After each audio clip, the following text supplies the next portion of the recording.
Breathing myth number 1 is that carbon dioxide is bad for you. This is something that I have seen on many yoga studio websites.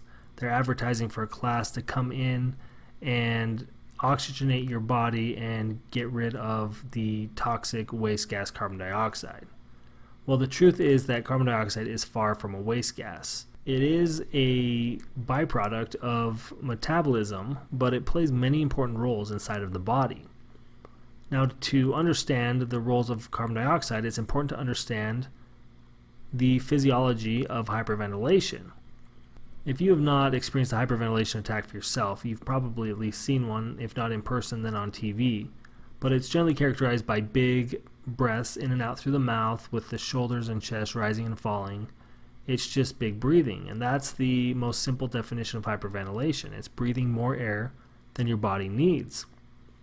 And the symptoms of hyperventilation include tingling and numbness in the extremities, muscle spasms, anxiety, lightheadedness, and if it goes on long enough, it can lead to a loss of consciousness. Which seems interesting because all we're doing is breathing more air. And so you might think, doesn't breathing more air just increase oxygen levels in the body? Well, to understand what's going on, let's look at this brain scan image. Here on the left, we have the brain of a person who's breathing normally, and we're seeing oxygen levels up over 90% in many areas. Well, this same person was then asked to hyperventilate for 1 minute, just deep breaths in and out for 1 minute. And as you can see, oxygen levels dropped by as much as 50%. So simply by breathing more air, we are starving the brain of oxygen. And to explain this, it's helpful to know the medical definition of hyperventilation. And that's the excessive rate and depth of respiration leading to an abnormal loss of carbon dioxide from the blood. You won't find a definition of hyperventilation that even mentions oxygen, but they all mention this abnormal loss of carbon dioxide from the blood. Carbon dioxide affects the oxygenation of our cells through two well-known physiological effects. The first is vasoconstriction. Here on the left we have the cross-section of a blood vessel with normal levels of carbon dioxide in the blood. And as you can see, the blood vessel is nice and dilated and we're getting maximal blood flow. However, when we hyperventilate and we get this abnormal loss of carbon dioxide from the blood, the smooth muscle lining of the blood vessel will spasm, and it can actually reduce the area that the blood has to flow through by up to 75%. And this increases the workload on your heart as it now has to pump blood throughout your whole body through these constricted blood vessels.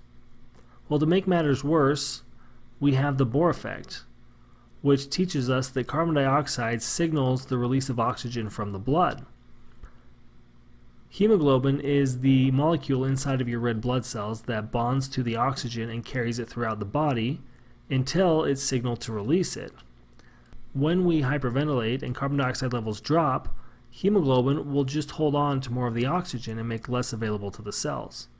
So not only are we getting less blood flow thanks to the vasoconstriction, but the blood that is arriving is holding on to more of the oxygen. So we're literally starving our cells of oxygen.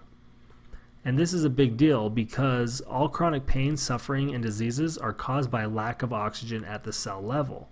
And that's from Dr. Arthur C. Goynton in the medical textbook of physiology.